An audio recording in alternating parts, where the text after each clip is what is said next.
Hi everyone, it's Audrey at the Creator's Attic. I just wanted to throw out a simple idea that won't take very long, but it's just so simple and it's so nice and pretty. I have started and I've done one side of decorating my journal page, but or making a base for it. So to say, you can leave it this way, or you can add more to it, and it adds just this really nice old old book look to this. Now this is just like a book I got from the dollar store. The measurements are 8.5 by 11. No, sorry, that's the regular paper. You just need a piece of paper, decorated however you want it. This is coffee dyed. It's pretty richly done. It's coffee dyed, and you know how sometimes your coffee dyed pages will have a side that are interesting, but they're just not I don't know, they're not quite as nice as these nice smooth pages get, but you can use these, and I'll show you real quick how I'm using these. So I don't even have to cut this down since my book is 5 3/4 by 8.5 inches exactly, and so I have covered all the way to one piece of paper. I just glued it here to the very edge, went around, so I have this nice edge. Let me see if I can back you up. Nope. That's as far as I'm going to go, but you can still see. I'll worry about this little stick up here later, but this also gives you enough space that it will cover the inside of the spine in case it's something you don't want to be seen. In this case, I have already covered it with a piece from the book already, the inside of the cover, but I'm going to show really quickly how I do this. So it's probably self-explanatory, and it will only take a minute to show you just the cover part. But basically, I'm using my Scotch Create permanent multi-purpose glue stick, and I'm just laying my page out here, and I'm just going to take this and give it a really good dose, if so to speak, a really good thick coat. It's very important that you get all of this so your paper doesn't stick up in any kind of way, and especially around the edges. I prefer this glue stick because it will go on evenly and it won't warp your paper as much as, say, just a wet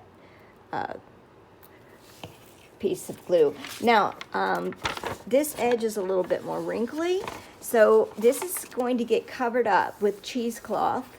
You can cover this spine up anyway you want to, and you'll get rid of the paper at the edges and let me get this straight. Make sure it's straight and exactly where you want it to, because once you lay it down with this glue, it is pretty much a wrap. Okay, so I am just going along and I'm making sure. Okay, see, I have a little bit of hangover here, but that's not going to be too much of an issue. I do have a minute to move this a little further over, so I just have a little bit of overhang, but that's easily fixable. It actually can add to the page because it can actually start to cover up your pages, as you can see with this. Now, next, what I like to do is I do like to come in with, this is a bottle of art glitter glue in just a different bottle. It's a smaller bottle, and I just keep a pen in it and it works. So I'm just going to kind of go here real quick before I finish this up and just roll this over so that it covers up that top of the page. Make sure it sticks. And then there you go. You have the gray is also covered up, the gray of the original book. So I'm just going to go back in here. And I'm going to do the same. And I'm going to go all the way around my edges.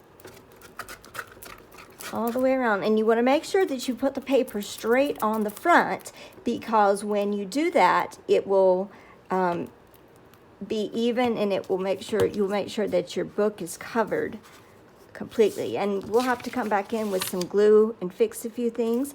But it makes this perfectly straight, and pull it kind of tight without ripping your paper, and make sure that you get this down And then you can come back in here and either glue another piece of coffee dyed paper on it, or if it doesn't quite meet like this, or you can just pop in your signatures. Either way, it works. And I'm going to go back in and I'm going to just glue around the edges here, and I'm going to do the same thing that I did on the top. You don't want to really wet your paper, but sometimes you tend to get a little bit more on top. Now, if you don't want to deal with what has come out on top here, you can cut your paper down just a little tiny bit, but I would rather it be a little bit more on the top than have it being than having risk it coming out showing any of my original book cover. I could also try to migrate it over a little bit, and if you can get it just right, it basically works. Okay, so here we have this cover, and I'm going to take, if you have one of these brayers, these come in really well just to kind of smooth any wrinkles down you may have.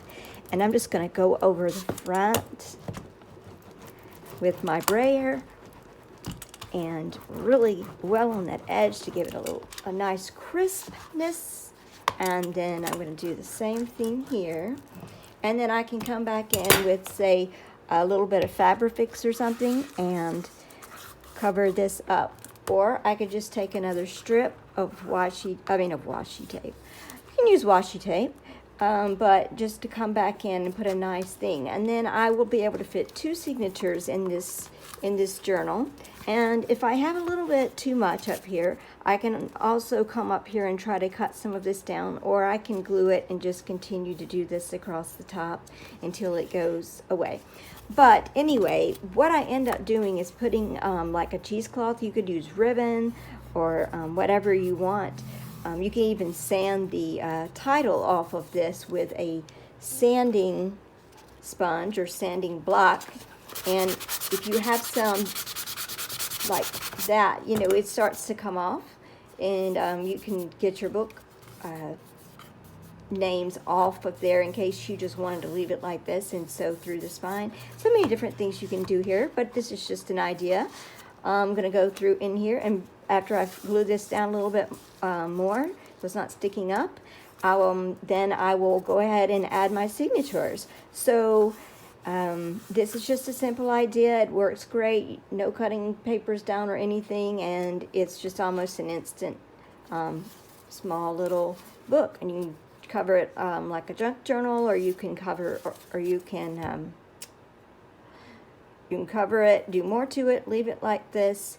Like I said, I'm going to unravel some cheesecloth and do it along here, and then right in here I can take a pretty piece of whatever kind of string or lace or whatever that I want to do, and this comes out. And these are in my Etsy store. It's linked in the discussion box. If you're interested in just buying one, they're not that expensive, buying one of these hardback books and seeing how I did it or do it, whatever you want, or try it yourself. This is great for beginners who don't really quite know what exactly that they want to do to the front of their cover yet, and also provides a nice background for further decorating the cover. So take care, and this was just a short video. I'll see you soon. Have a great day, and subscribe if you're not subscribed, please. I would love for you to hit that bell to be notified. And also, I would love if you checked out my Etsy store. It has lots of junk journal supplies in there, or art journals and things that you can put inside of them, and little writing journals as well. Once in a while I will put a junk journal completed by me in there, and I'm getting ready to put one in soon. So if you're interested, be on the lookout for that. I will see you soon, and have a great afternoon. Happy crafting. Creative wishes. Bye-bye.